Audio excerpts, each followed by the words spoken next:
Hello and welcome back to another SMMT review, and this time we have a very exciting car. As you can see, the Citroen AMI. Now for some reason I find this car very exciting because not only is it very unique, but it's also not really an actual car, it's a quadricycle. As you can see, it's well, the size of a box. It's basically a Lego brick with some wheels on it. But it's just a really cool car. It's, you know, obviously a full electric motor powering the front wheels, and it's, you know, used for city sort of purposes. Now, when I did see the car first, I was confused because this looked like the front, and so did this. So I was like, well, which way is it? This is exactly the same panel as the one at the back, which is cool. Another way to identify whether that's the front is the rear wing at the back, which is, well, obviously adding the monumental downforce that you'll need with the total of 8 horsepower it has. We'll open the car up.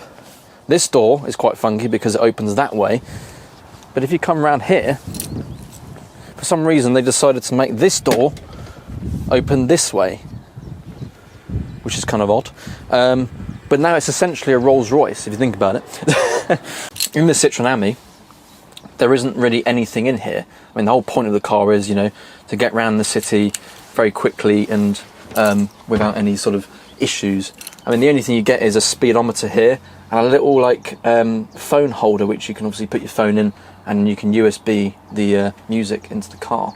But weirdly, sitting in here is actually quite a lot of room. I mean, it feels like a TARDIS. You sort of see it from the outside and you go, oh, that's tiny. But actually, when you sit in here, there's a lot of room.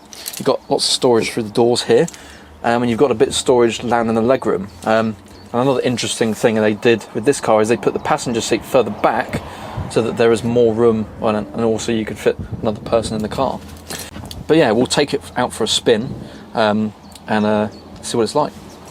So we're about to take it for a drive, and one thing that's cool about this is it's got a traditional key which you actually turn and nothing happens. But it is on, so we'll take it for a drive now. Now the car only weighs around 450 kilograms, which is, you know, really nothing when you think about it. It's kind of like a modern day PLP50 in my opinion. It's, you know, a little bit bigger than the original PLP50, but it's got that similar sort of vibe. Now I've said that it's got 8 horsepower, which is obviously, as you know, is blindingly fast. And it will do a maximum of about 30 miles an hour, but again, if you're in a city, absolutely fine.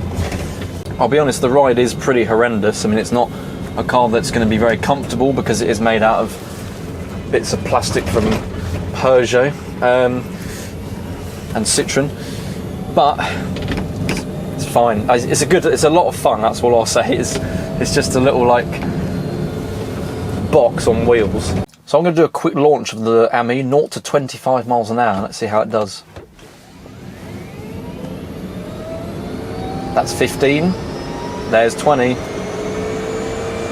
25, 27, 28. There we go. Top speed. That's the first car in history I've ever maxed out. Also on show at the event was the AMI Buggy, which is essentially the AMI but with more rugged bits on it. For example, it has a reinforced metal bar instead of plastic doors, chunkier tyres, and a convertible tent style roof. Now if you are looking to buy one of these for £8,000, which is what they are about price wise, then it is kind of perfect for, you know, the short commutes in London or in Paris where everyone hits each other and does bumper cars. You've got around 45 miles of range and then you're at work. In my opinion, the Citroen AMI is fun, cheap and very unique, and offers a more versatile way of getting around a city. The build quality really is the weakest point, but at £8,000 it's not awful. But the question is, why wouldn't you just buy a second-hand car? Let us know what you think in the comments, and we'll see you next time.